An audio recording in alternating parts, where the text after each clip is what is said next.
بسم اللہ الرحمن الرحیم۔ حضرت عمر فاروق رضی اللہ تعالیٰ عنہ کا بیت المال سے وظیفہ۔ حضرت عمر رضی اللہ تعالیٰ عنہ بھی تجارت کیا کرتے تھے۔ جب خلیفہ بنائے گئے تو بیت المال سے وظیفہ مقرر ہوا۔ مدینہ طیبہ میں لوگوں کو جمع فرما کر ارشاد فرمایا کہ میں تجارت کیا کرتا تھا، اب تم لوگوں نے اس میں مشغول کر دیا، اس لیے اب گزارا کی کیا صورت ہو۔ لوگوں نے مختلف مقداریں تجویز کی۔ حضرت علی کرم اللہ وجہہ چپ بیٹھے تھے۔ حضرت عمر رضی اللہ تعالیٰ عنہ نے دریافت فرمایا کہ تمہاری کیا رائے ہے؟ آپ نے فرمایا کہ توسط کے ساتھ جو تمہیں اور تمہارے گھر والوں کو کافی ہو جائے۔ حضرت عمر رضی اللہ تعالیٰ عنہ نے اس رائے کو پسند فرمایا اور قبول کر لیا اور متوسط مقدار تجویز ہو گئی۔ اس کے بعد ایک مرتبہ ایک مجلس میں، جس میں خود حضرت علی رضی اللہ تعالیٰ عنہ بھی تھے اور حضرت عثمان رضی اللہ تعالیٰ عنہ، حضرت زبیر رضی اللہ تعالیٰ عنہ، حضرت طلحہ رضی اللہ تعالیٰ عنہ شریک تھے، یہ ذکر آیا کہ حضرت عمر رضی اللہ تعالیٰ عنہ کے وظیفہ میں اضافہ کرنا چاہیے کہ گزر میں تنگی ہوتی ہے، مگر ان سے عرض کرنے کی ہمت نہ ہوئی، اس لیے ان کی صاحبزادی حضرت حفصہ رضی اللہ تعالیٰ عنہا، جو حضور صلی اللہ علیہ وسلم کی بیوی ہونے کی وجہ سے ام المومنین بھی تھیں، ان کی خدمت میں یہ حضرات تشریف لے گئے اور ان کے ذریعہ سے حضرت عمر رضی اللہ تعالیٰ عنہ کی اجازت اور رائے معلوم کرنے کی کوشش کی، اور ساتھ ہی یہ بھی کہہ دیا کہ ہم لوگوں کے نام معلوم نہ ہوں۔ حضرت حفصہ رضی اللہ تعالیٰ عنہ نے جب حضرت عمر رضی اللہ تعالیٰ عنہ سے اس کا تذکرہ کیا تو چہرے پر غصہ کے آثار ظاہر ہوئے۔ حضرت عمر رضی اللہ تعالیٰ عنہ نے نام دریافت کیے۔ حضرت حفصہ رضی اللہ تعالیٰ عنہا نے عرض کیا کہ پہلے آپ کی رائے معلوم ہو جائے۔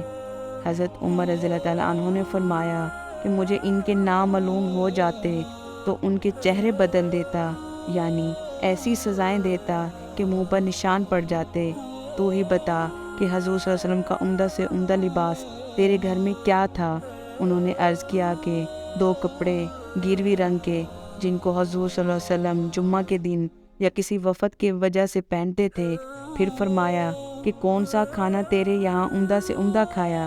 عرض کیا کہ ہمارا کھانا جو کی روٹی تھی، ہم نے گرم گرم روٹی پر گھی کے ڈبہ کی تلچھٹ الٹ کر اس کو ایک مرتبہ چپڑ دیا تو حضور صلی اللہ علیہ وسلم خود بھی اس کو مزے لے کر نوش فرما رہے تھے اور دوسروں کو بھی کھلاتے تھے۔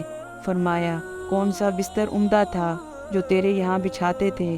عرض کیا کہ ایک موٹا سا کپڑا تھا، گرمی میں اس کو چوڑا کر کے بچھا لیتے تھے اور سردی میں آدھے کو بچھا لیتے اور آدھے کو اوڑھ لیتے۔ فرمایا حفصہ ان لوگوں تک یہ بات پہنچا دے کہ حضور صلی اللہ علیہ وسلم نے اپنے طرز عمل سے ایک اندازہ مقرر فرما دیا اور امید آخرت پر کفایت فرمائی۔ میں بھی حضور صلی اللہ علیہ وسلم کا اتباع کروں گا۔ میری مثال اور میرے 2 ساتھی حضور اقدس صلی اللہ علیہ وسلم اور حضرت ابوبکر صدیق کی مثال ان 3 شخصوں کی سی ہے جو ایک راستہ پر چلے۔ پہلا شخص ایک توشہ لے کر چلا اور مقصد کو پہنچ گیا، دوسرے نے بھی پہلے کا اتباع کیا اور اسی کے طریقے پر چلا، وہ بھی پہلے کے پاس پہنچ گیا۔ پھر تیسرے شخص نے چلنا شروع کیا، اگر وہ ان دونوں کے طریقے پر چلے گا تو ان کے ساتھ مل جائے گا، اور اگر ان کے طریقے کے خلاف چلے گا تو کبھی بھی ان کے ساتھ نہیں مل سکے گا۔ یہ اس شخص کا حال ہے جس سے دنیا کے بادشاہ ڈرتے تھے، کانپتے تھے کہ کس زاہدانہ زندگی کے ساتھ عمر گزار دی۔ ایک مرتبہ آپ رضی اللہ تعالیٰ عنہ خطبہ پڑھ رہے تھے اور آپ کی لنگی میں 12 پیون تھے، جن میں سے ایک چمڑا کا بھی تھا۔ ایک مرتبہ جمعہ کی نماز کے لیے تشریف لانے میں دیر ہوئی تو تشریف لا کر معذرت فرمائی کہ مجھے اپنے کپڑے دھونے میں دیر ہوئی اور ان کپڑوں کے علاوہ اور تھے نہیں۔ ایک مرتبہ حضرت عمر رضی اللہ تعالیٰ عنہ کھانا نوش فرما رہے تھے، غلام نے آ کر عرض کیا کہ عتبہ بن ابی فرقد رضی اللہ تعالیٰ عنہ حاضر ہوئے ہیں۔ آپ نے اندر آنے کی اجازت فرمائی اور کھانے کی تواضع فرمائی۔ وہ شریک ہو گئے تو ایسا موٹا کھانا تھا کہ نگلا نہ گیا۔ انہوں نے عرض کیا کہ کیا چھنے ہوئے آٹے کا کھانا بھی تو ہو سکتا تھا؟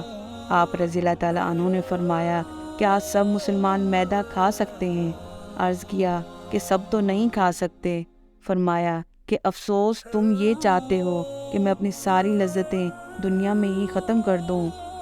اس قسم کے سینکڑوں ہزاروں نہیں بلکہ لاکھوں واقعات ان حضرات کرام کے ہیں۔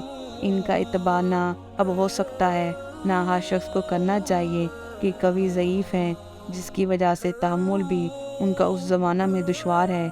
اسی وجہ سے اس زمانہ میں مشائخ تصوف ایسے مجاہدوں کی اجازت نہیں دیتے جن سے ذوق پیدا ہو کہ قوتیں پہلے ہی سے ضعیف ہیں۔ ان حضرات کو اللہ جل شانہ نے قوتیں بھی عطا فرمائی تھیں، البتہ یہ ضروری ہے کہ اتباع کی خواہش اور تمنا ضرور رکھنا چاہیے کہ اس کی وجہ سے آرام طلبی میں کچھ کمی واقع ہو اور نگاہ کچھ تو نیچی رہے اور اس زمانہ کے مناسب اعتدال پیدا ہو جائے کہ ہم لوگ ہر وقت لذات دنیا میں بڑھتے جاتے ہیں اور ہر شخص اپنے سے زیادہ مال و دولت والے کی طرف نگاہ رکھتا ہے اور اس حسرت میں مرا جاتا ہے کہ فلاں شخص مجھ سے زیادہ وسعت میں ہے۔